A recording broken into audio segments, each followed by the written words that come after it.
am a student of class 9 and today I am here for telling the summary of this book which name is Mouse Overbook।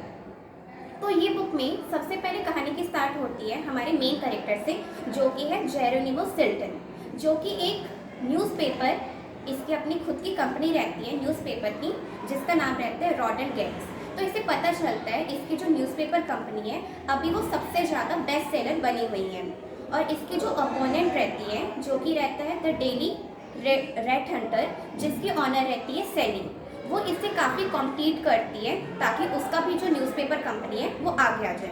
और इतने में ही जॉनिमो को एक letter आता है जिसमें इसे न्यू मॉस सिटी के जो मेयर रहते हैं वो इसे इनवाइट करते हैं कि आप यहाँ पे आइए और पहले मेरे से मुलाकात कीजिए।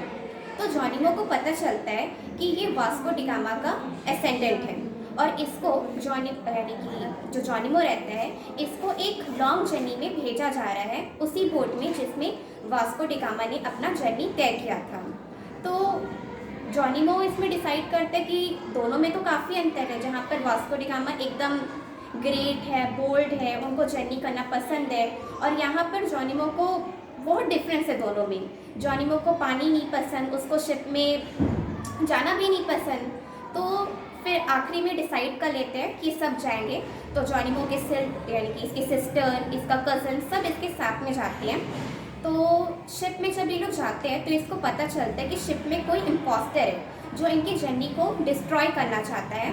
इसीलिए जॉनिमो को बोला जाता है कि आपको ध्यान रखना है कि ऐसा कुछ भी ना हो। धीरे धीरे जब टाइम स्पेंड होता है तो कोई ना कोई प्रॉब्लम क्रिएट कर रहा था जॉनिमो के लिए। जैसे सबसे पहले जॉनिमो जब खड़ा था शिप में तो कोई इसे पीछे से धक्का दे देता है और ये पानी में गिर जाता है, इस जैसे कि इस पिक्चर में है। फिर बाद में सिया, यानी कि जो इसकी सिस्टर रहती है थिया, वो इसको बचाती है। ऐसी कुछ धीरे धीरे और प्रॉब्लम्स होते जाते हैं।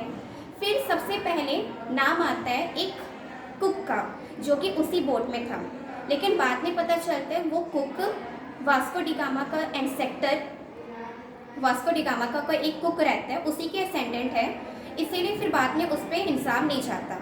फिर बाद में पता चलता है कि जो रियल इम्पोस्टर है वो और कोई नहीं, सेली ही है, जो कि एक दूसरे गेटअप में आए रहती है जॉनिमो को परेशान करने के लिए।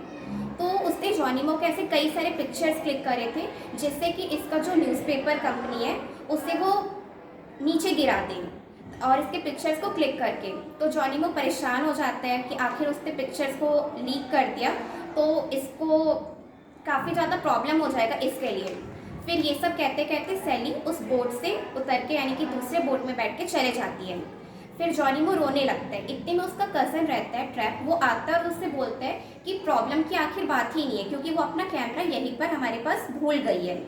फिर उनके बोट के ऊपर में एक हेलीकॉप्टर आता है और उनमें से एक व्यक्ति उतरता है, और फिर जॉनिमो को पता चलता है कि असलियत में वो वास्को डी गामा का एसेंडेंट नहीं है, जबकि जो न्यू व्यक्ति आया रहता है वो उसका एसेंडेंट रहता है। इसके बाद फिर जॉनिमो और इसके जो बाकी फैमिली मेम्बर्स थे वो उसी हेलीकॉप्टर में बैठकर अपने घर वापस आ जाते हैं। Thank you.